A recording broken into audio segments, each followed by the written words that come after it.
In the heart of the Tang Empire, a cursed prince hides a monstrous secret. By night, he becomes a wolf, feared by all. Helen, a bold African girl stranded far from home, steps into a deadly palace trial, chasing money to escape. But when she meets Prince Liang, a man as broken as he is beautiful, their worlds collide. Can her courage break his curse, or will love and betrayal tear them apart? Helen clutched her empty bag, her heart pounding as she stood in the bustling streets of Chang'an, the capital of the Tang Empire. The market smells of roasted chestnuts and jasmine tea couldn't lift her spirits. Just hours ago, thieves had snatched her money, her passport, everything. She was stranded, a Nigerian girl far from her African village, with no way home. "Chai!" she muttered, kicking a pebble. "How did I end up like this?" Her curly hair bounced as she paced, her brown skin glowing under the sun, drawing curious stares from passers-by in silk robes. Helen had come to China on a tour, dreaming of adventure. She'd saved for months, imagining ancient temples and spicy noodles. Now, broke and desperate, she overheard a vendor gossiping about the palace. "They're looking for a bride for the crown prince," the old woman said, fanning herself. "Riches beyond dreams for the girl who wins his heart." Helen's ears perked up. Riches meant money. Money meant a ticket home. She squared her shoulders, her African stubbornness kicking in. "I can do this," she told herself. "Marry a prince. Easy. I'll charm him and be on a ship back to Nigeria in no time."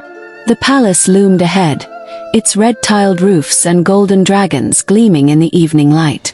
Guards in armor led Helen and a dozen other girls through marble halls, their footsteps echoing. The other girls, all Chinese, whispered nervously, their hair pinned with jade combs. Helen felt out of place in her simple travel dress, her curls loose and wild. A stern woman in a blue robe, Lady May, explained the trial. "You will meet Prince Liang alone. If he chooses you, you stay. If not, you leave." Her cold eyes lingered on Helen. No questions. Helen's stomach twisted. Something felt off. The other girls looked scared, not excited. One whispered about girls who entered the trial and never returned. Helen swallowed hard but pushed the thought away. "I need that money," she muttered. No turning back now. They led her to a heavy wooden door, carved with wolves and moons.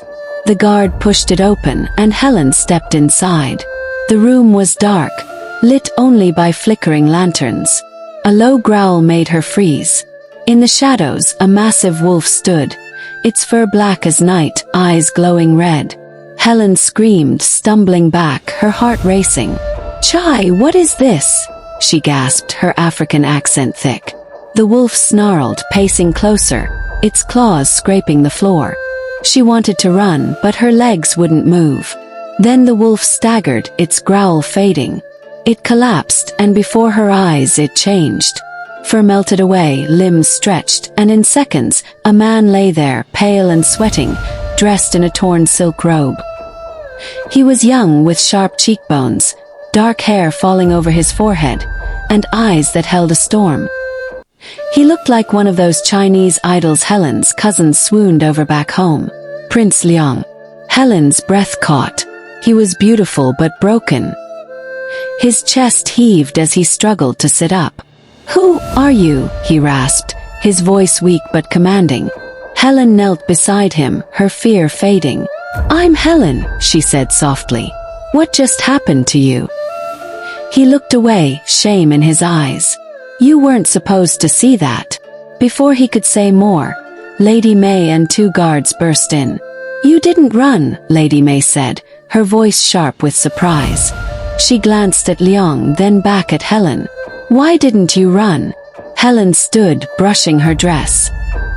"He's not a monster. He's hurt." She didn't know why she said it, but something about Liang's tired eyes tugged at her. Back home, her mother always said, "Help those who can't help themselves." Maybe it was that.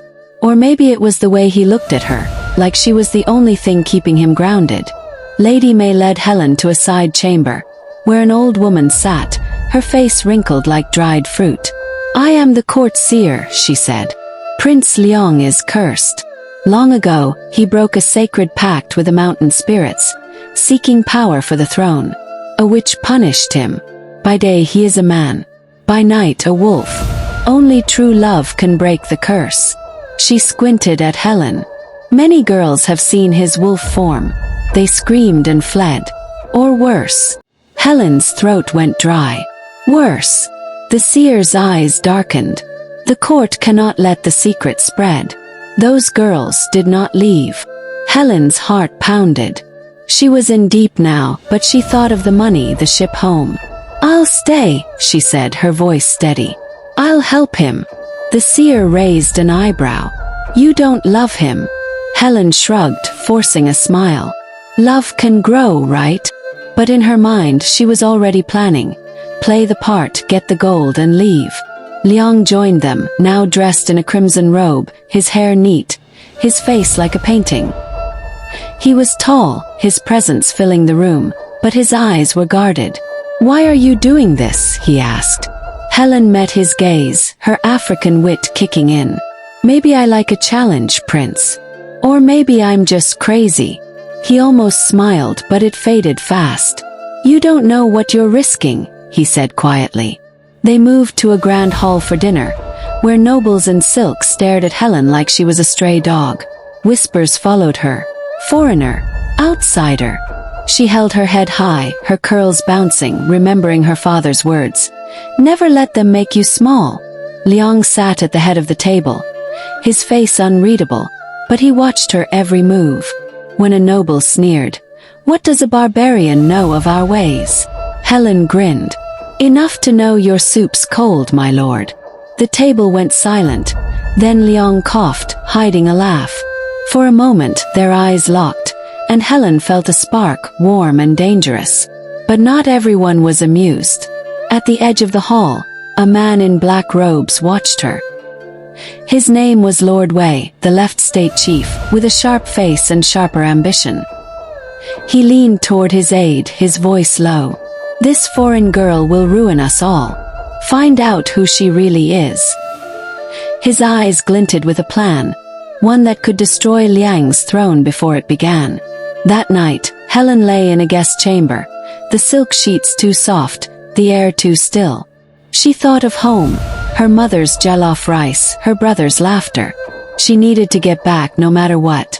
But Liang's face kept creeping into her mind. His pain, his strength, the way he looked at her like she was more than a stranger. Chai, Helen, she whispered. Don't get soft now. She didn't love him. She couldn't. This was just a way out. But as she drifted to sleep, she heard a faint howl outside, and her heart ached. The palace was a cage, and she was caught in it. Liang's curse was real, and so was the danger. If she stayed, she risked her life. If she ran, she'd lose everything. And somewhere deep inside, a small voice wondered if she could save him. Not for money, but for something she didn't dare name yet. Helen woke to the sound of gongs echoing through the palace, her heart heavy with the weight of her choice. She was still in Chang'an, still in the Tang Empire, still pretending to be a bride for a cursed prince. The silk sheets felt like a trap, but she pushed the thought away. Get the money, Helen, she whispered, her African accent thick. Then you're gone. But as she brushed her curly hair, her mind drifted to Prince Liang. His sharp face, his tired eyes, the way he'd looked at her last night, like she was his only hope. In the palace courtyard, Helen found Liang practicing archery. His crimson robe fluttered in the breeze, his dark hair tied back, making him look every bit the prince her cousins would call a fine boy. He knocked an arrow, his movements smooth, but his jaw was tight. You're up early, he said, not looking at her. Helen grinned, leaning against a pillar. Back home, we say the early bird eats the fattest worm. Liang's lips twitched, almost a smile. Strange saying, he said, releasing an arrow. It hit the target dead center. They walked through the garden, cherry blossoms falling like pink snow. Liang told her about the palace, his voice soft but guarded. I wasn't always like this, he said, glancing at the sky. The curse, it's my fault. I wanted power, broke a promise to the spirits. Now I pay for it every night. Helen's chest tightened. She knew pain when she saw it. Her father's face after losing their farm flashed in her mind. We all make mistakes, she said. Doesn't mean you're a monster. Liang stopped, his dark eyes locking on hers. You don't know me, Helen. His voice was low, almost a warning, but there was something else. Hope, maybe. She shrugged, her African sass kicking in. Maybe I want to. The words slipped out before she could stop them, and her heart raced. She was supposed to be playing a part, not feeling this.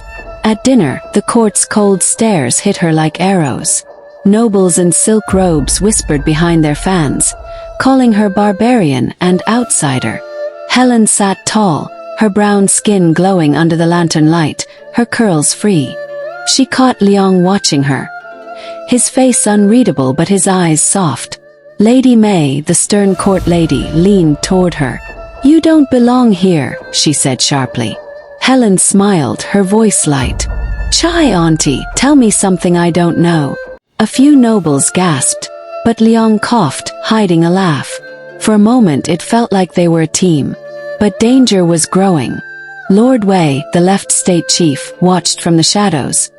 His sharp face twisted with ambition. He'd been spreading rumors in the city. Tales of a wolf in China prowling the streets. At a tea house he met his aide, a thin man with shifty eyes. The people are scared, the aide said. They talk of a beast in the palace. Hui smirked. Good. If we expose Liang's curse, the throne is mine. He sipped his tea, plotting. Keep an eye on that foreign girl. She's trouble. That night, Helen was called to Liang's chambers. The room was dark, the air heavy with incense. Liang stood by the window, his back to her, his body tense. It's starting, he whispered. As the moon rose, he groaned, falling to his knees. His hands clawed at the floor, his body shaking. Fur sprouted, his face twisting into a wolf's snout. Helen's heart pounded, but she didn't run. Liang, look at me, she said, her voice steady. His red eyes met hers, wild but pleading. Slowly he calmed, his breathing easing, though he stayed a wolf. Helen sat beside him, her hand hovering over his fur. I'm here, she said, her voice soft. She didn't know why she stayed, but leaving felt wrong. The next day, Liang was human again. His face pale but striking, like a star from a Chinese drama. They sat by a pond, lotus flowers floating on the water. Helen taught him an African proverb. If you want to eat a frog, eat a fat one. Liang raised an eyebrow. What does that mean? She laughed. Go big or go home. He smiled, a real one this time, and her stomach flipped. She was in trouble. She wasn't supposed to like him this much. Her plan was simple. Play the bride, get the money, leave. But every time he looked at her, her plan felt shakier. The palace announced a festival to honor the emperor Liang's father. Helen wore a borrowed hanfu, its silk heavy but beautiful, her curls peeking out. The courtyard was alive with music, drums, and dancers in flowing robes. Liang stood beside her, his presence commanding. His hand brushing hers by accident. Her skin tingled, but she pushed it down. Focus, Helen, she muttered. As the sun set, Liang's face tightened. I need to leave, he whispered, his voice urgent. The curse was coming. They slipped toward a secret path behind the palace, a narrow trail through bamboo. But something was wrong.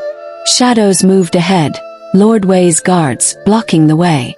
The chief suspects something, Liang said, his voice low. The sky darkened, and he gripped her arm. Go, Helen. Now.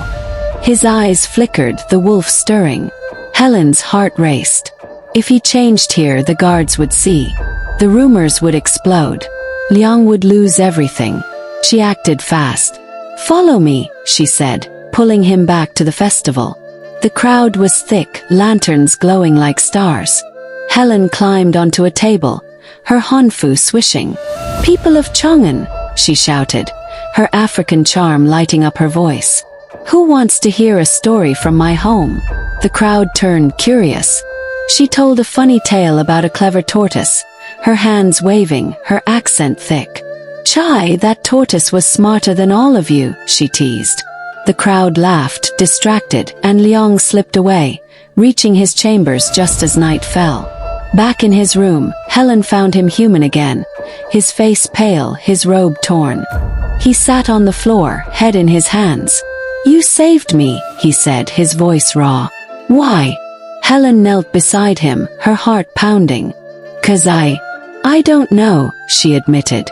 She wanted to say more, but her plan stopped her. She was here for money, not love. Right. Liang stood, his eyes searching hers. "The seer says only true love breaks the curse," he said. "But you don't love me, Helen. I see it in your eyes. You're hiding something." His voice was sharp now, cutting through her.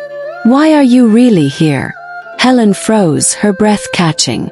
She wanted to lie to keep her plan safe, but his gaze held her. For the first time, she felt something real, something she wasn't ready to name. She started, but no words came. Outside, Lord Wei watched from the shadows, his aide whispering, "The girl's a nobody, a tourist. She's after gold." Wei's lips curled. "Then we'll use her to destroy them both." The festival drums faded, but the danger was just beginning.